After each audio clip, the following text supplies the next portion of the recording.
तुम्हारे हवा के झोंका लहरे खुलल के सिया फूल बन गइल बा खुशबू से भरल दहिया तुम्हारे हवा के झोंका लहरे खुलल के सिया फूल बन गइल बा खुशबू से भरल दहिया ई शरीर के बनावट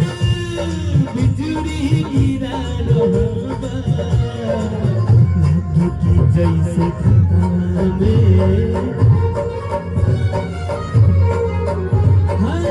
लागे कि जैसे खेतवा में